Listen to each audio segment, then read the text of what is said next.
Hi, it's Lipstick Gal. Thank you so much for watching today. I wanted to do a short series of videos touching on 2021 makeup trends.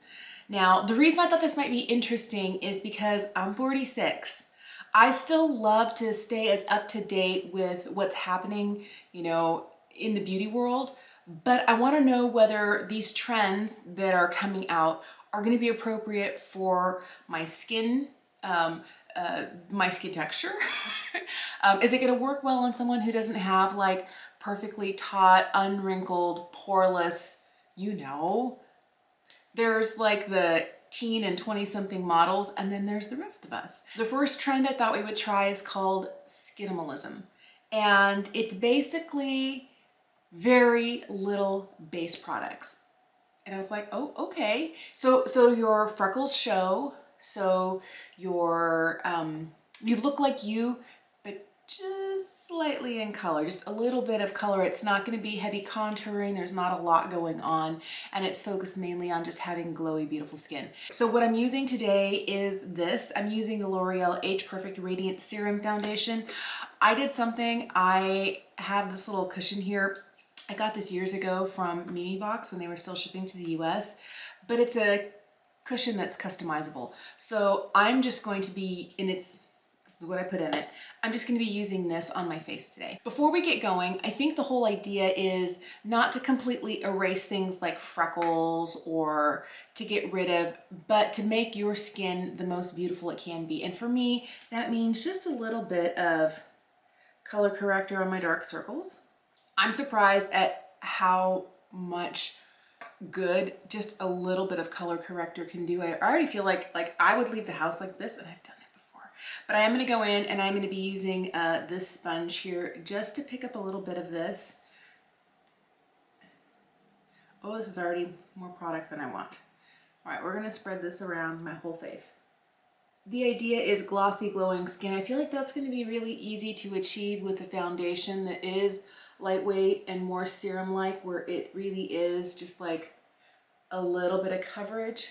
So if you want to try this trend and you don't have a lightweight foundation because that's not your thing, one of the things that I have done so frequently in the past is to take a higher coverage product, whether it's a concealer or a foundation, and mix it just with a small amount of my everyday moisturizer, thin it out, and then apply that. And that works really well for me. I feel like I have just the right amount of foundation on right now. You can still see freckles, you can still see some of the variations in color on my face. The one thing I am gonna do is I am gonna take the coordinating Age Perfect Radiant Concealer. And you can use any lightweight concealer. I like this one because it's not too heavy, and I'm not gonna use the doe foot. I'm just gonna put a little bit on the back of my hand. And I wanna target a couple of areas where I want just a hair more coverage, like right here. And the goal is not really to give my skin like a ton more coverage, but just to kind of perfect specific areas. I'm going to use a little bit of this right here under the eye. I'm not going for like extreme full coverage, just a little bit more than what the color corrector was giving me on my own. I need a little bit to set my under eyes just so that nothing shifts throughout the day. This concealer tends not to shift, but it'll wear a little bit longer. So this is the Beauty Pie One Powder Wonder, and I'm just going to, I love that I don't have to tap this out, put the lightest little covering right here. I'm going to be throwing on this Quick Contour Super Gel from Beauty Pie. This is one of those products that I think really well dupes the Charlotte Tilbury Hollywood Contour Wand. I'm just going to put a little bit on here and blend it in with my damp sponge. I want a little shape to my face, but I don't want it to look like a lot. And what I love about these kind of liquid bronzers or contours, it's not really harsh, it's super fast, and it's super easy. I'm also going to be using the Super Cheek from Beauty Pie. This is their cream blush. This is in French Raspberry. I love this shade. And I just use a duo fiber brush, pounce a little bit on the back of my hand because it's pretty intense, and then just lightly tap it in. The one thing that I like to do is that if I feel like I have like too much blush on, I'll just take, and there's not a lot of foundation left on here, I'll just take whatever is left and kind of just tap over where I've been putting down the liquid bronzer or the blush so that I don't get that over application and it looks more like a natural flush or natural color on my face and less like I'm wearing, you know, specifically placed makeup. I think that's what this Skinimalism trend is really all about. I've been using this a lot recently. It's the Stole to Show highlighter from Colourpop.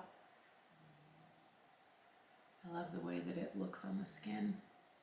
I'll make sure and list all the products that I use down below. I feel like this would work really well for a lot of people over 40. I think the one tweak I would make is to know if you have normal to oily skin, you may want to add a little bit of maybe a glowy powder if you want to keep the glow look going in strategic places. I know that I would fare better with whatever this foundation is going to do my forehead in my expression lines if I powdered it just a little.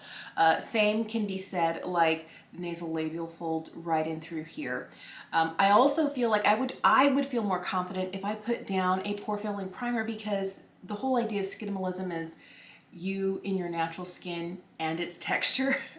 But I feel like because the older I get, the larger my pores get, I can really see them right in through here. Of course, I'm holding a mirror like right up to my face, but I feel like the texture that I can see, and then with a highlight over the top, it's just kind of like, look at my pores.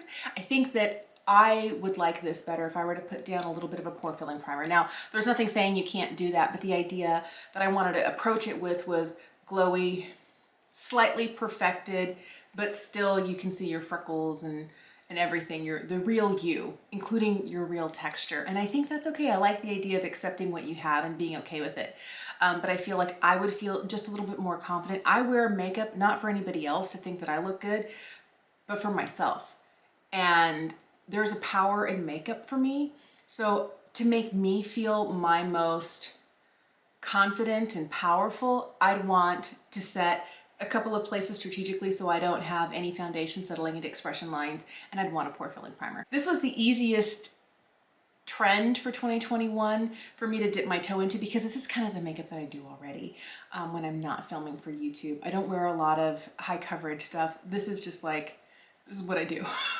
So this is like easiest, but I've got some other ones that I'm super excited to try and I want to see how well they translate for, you know, a wiser audience. I was going to say more mature, no, for a wiser audience. Those of us who've lived a little bit longer, we know what we like. That's what this is all about. Thank you so much for watching today. Let me know whether you're willing to try makeup trends. Let me know whether there's one that you're really curious about. I would love to know in the comments down below. Have an amazing day. Thank you so much for watching, and I will see you again soon.